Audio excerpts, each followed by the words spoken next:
Welcome back to the channel, YouTube. Let me talk to you. So we got the sequel to Beetlejuice that I just watched today, and I have to say it definitely is one of the sequels that lives up to, I'm not gonna say necessarily the hype, but the film was really good. It paid a lot of homage to the original. There was a lot of the carryover of the way the film was shot, the way the film used the claymation, the way it used a lot of practical effects, and it felt like the original film.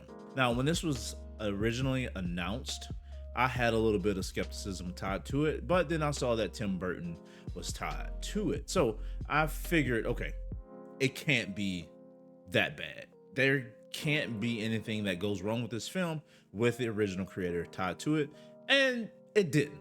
The film itself was very, very enjoyable. There was a lot of fan service, and there was a lot of homage to the original. Now, for me, the film started off slightly slow, and that's due to the introduction of some new characters. Lydia, Deetz's daughter, played by Jenna Ortega, who is playing Astrid Deetz. That character had to have a sort of backstory. So there was this whole Lydia Deetz get married, husband dies, have a daughter, strange relationship.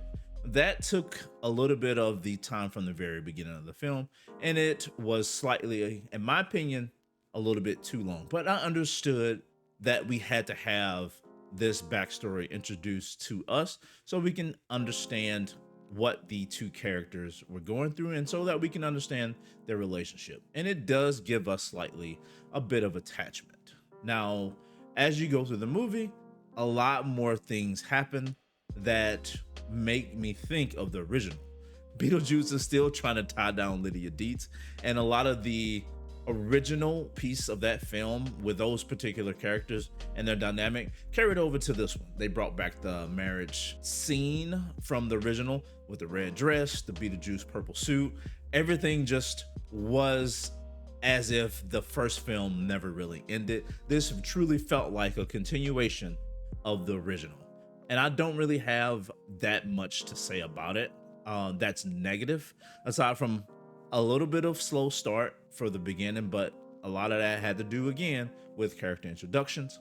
Monica Bellucci's character, Dolores, I mean, it was essentially a throwaway character in my opinion. She really tied nothing to the story other than she was Beetlejuice's ex-wife, and it was a throwaway character. She could have been in the movie and the movie probably still would have been the same, because her take, other than just being a soul sucker, had nothing to do with the film. That could have been anybody, anywhere, any place, and any time, playing that role, playing that particular character, and it would have been absolutely fine. And Willem Dafoe as the character, Wolf Jackson, I felt like he was having a blast with this film. He was able to do some things comedically that he probably wouldn't have gotten the chance to do in some of the other films, and he was able to let loose.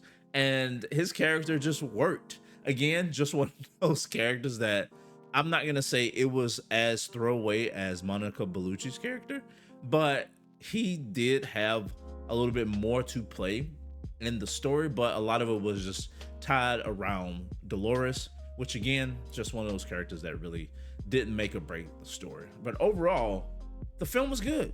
It had a lot of tiebacks to the original. The cast was great. I was glad to see Michael Keaton back. I was glad to see some of the tone from the original film carried over to this one. The claymation stuff was great. Their references to just essentially the purgatory or the underworld to real world stuff was absolutely hilarious. And the Soul Train stuff was so good in this film. I really thought that was a good touch. But other than that, man, the film was good. I would probably agree with a lot of the Rotten Tomato scores. It's a solid B tier film, 8 out of 10 for sure. If you've seen the original, you're absolutely gonna love the sequel. If you've seen Beetlejuice Beetlejuice, which is an odd name for a sequel, let me know what you thought about it down in the comment section below.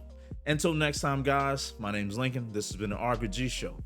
Like, comment, sub, and I'm out. Peace.